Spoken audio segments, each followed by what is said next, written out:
Norbsack with BC4HONEY and yet another Frontier Justice Return to the Wild West video.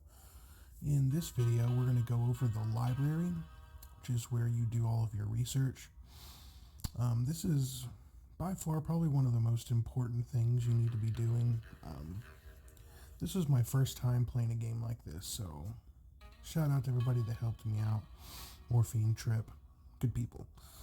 So let's just go over everything here. Just a quick overview of it so you have an idea of what you're looking at here in the library. So let's start with resources. So when you click on resources, you're going to have quite a few different things to look at here. I haven't gone super far here into the resources, so keep that in mind.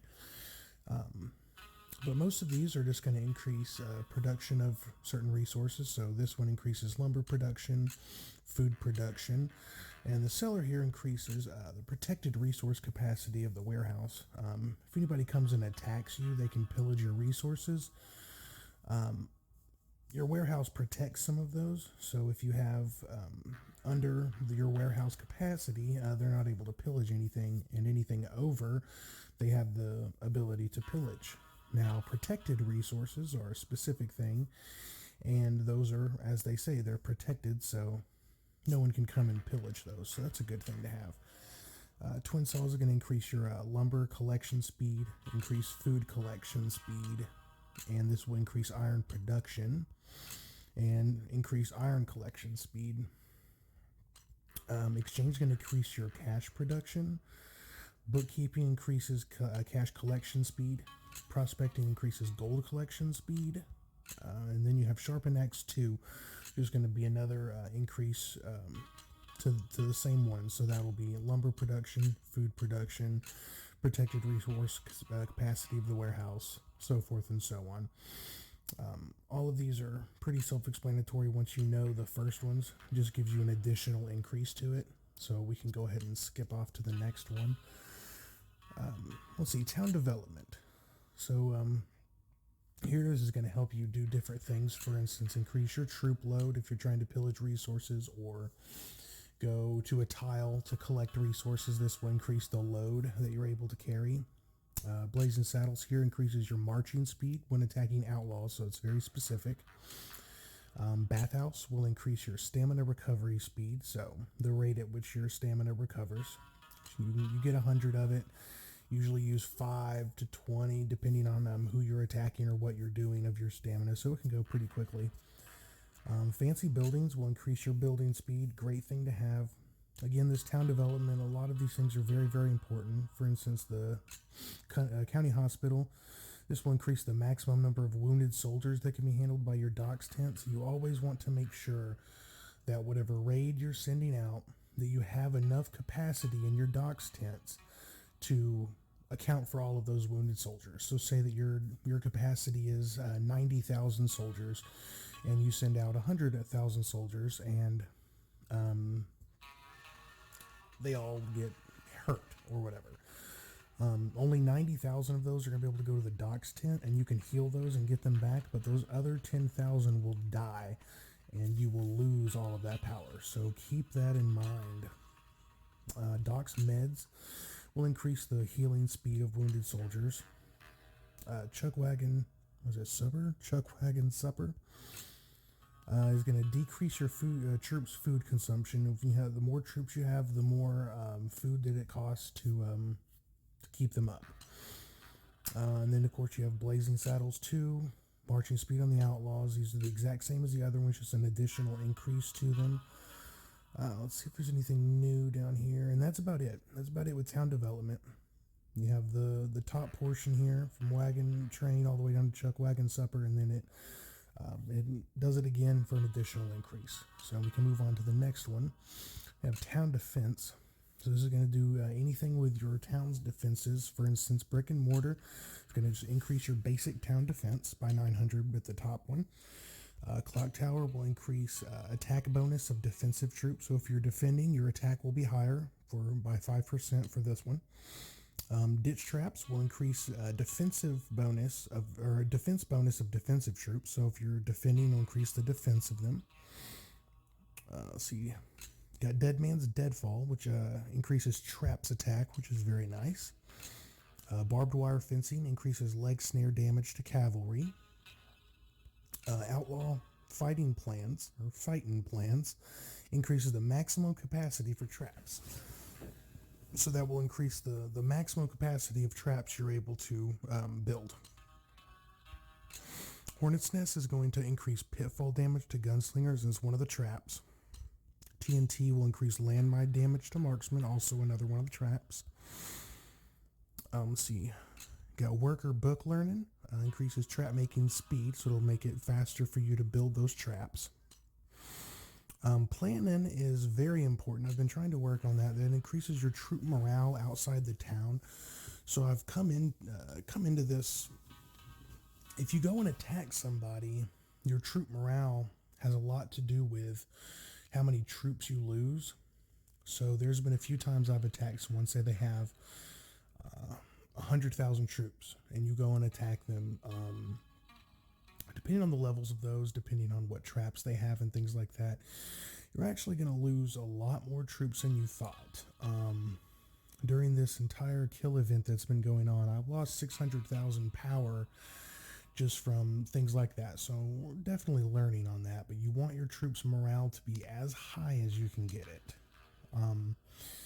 From that, it looks like it's Brick and Mortar 2, so that's just, again, going to increase your town defense. You got Old Trusty Clock Tower, increases attack bonus of defensive troops. Ditch Traps 2, same thing. Outlaw Fighting Plans 2, these are all just going to increase the same ones we talked about earlier. And it looks like that's about it with town defense. So let's move on to tactics. I'm going to do military last. That seems to be the most important. Tactics, I think, is actually very important as well, but I have not worked on it. We're still learning. We're going to go over these things, so it's all good. Gathering Plundering 1 is going to grant a portion of resource collected by enemy collection troops after a successful resource plot raid. So if your plot raid is successful, it's going to grant a portion of results or of resources collected by the enemies for that. You have Gather Intimidation, which decreases enemy morale during resource plot battles. So if you're fighting someone on a resource plot, this is going to decrease their morale. That's going to help you to beat them easier and also help, I guess, kill more of their troops than it would normally. Gathering Wages 1 retains a portion of resources lost when attacked and defeated on a resource plot. So you're going to keep a little bit of those resources if you lose the battle. Raiding Spirit 1. It increases troop morale during resource plot raids. Again, very good to have your troop morale as high as you can get it. It's the best way to make sure that you don't lose as many troops and have them killed.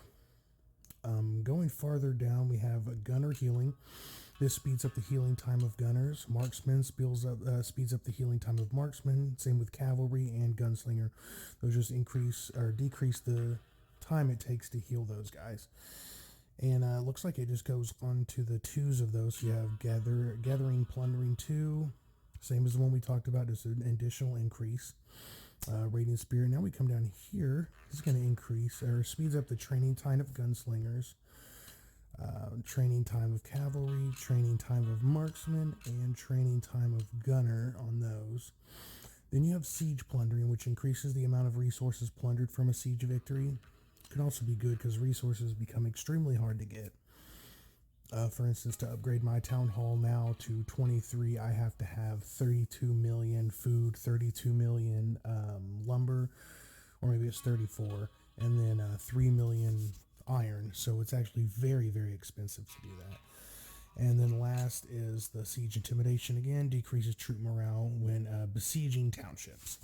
So that's all there is with tactics. Let's move on to the last one, which I've heard is the most important one. The one I've been working on the most is your military. This has to do with all of your attacks, defense, HP of your different troops. So Regiment 1 allows for an additional raid.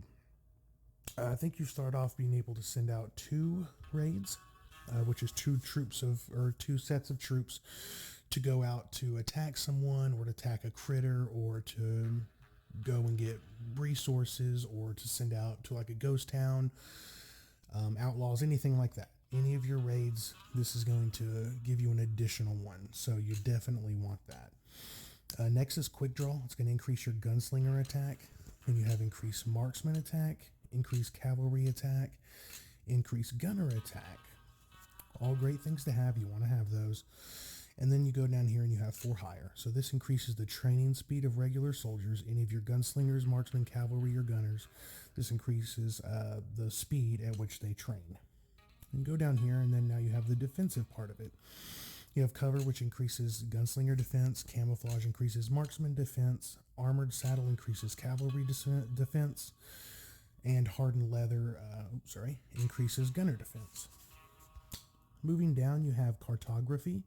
That's going to increase your marching speed, max of 10% on that there.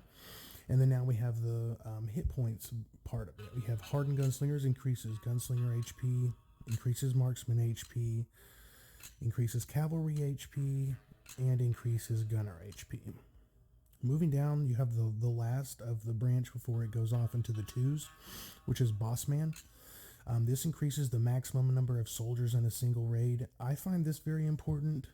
Again, I'm still learning this game. This is the first game of its type that I have played. There have been many, many games almost identical to this, and I've played none of them, so I'm sort of learning from scratch, but it's going well. But you want to have as many soldiers as you can in a single raid. I think I'm up to 100,000 that I can send out in one raid. And then I also have a hero skill, which we'll talk about in another video, called Commander, that also increases my raid size. So good to have.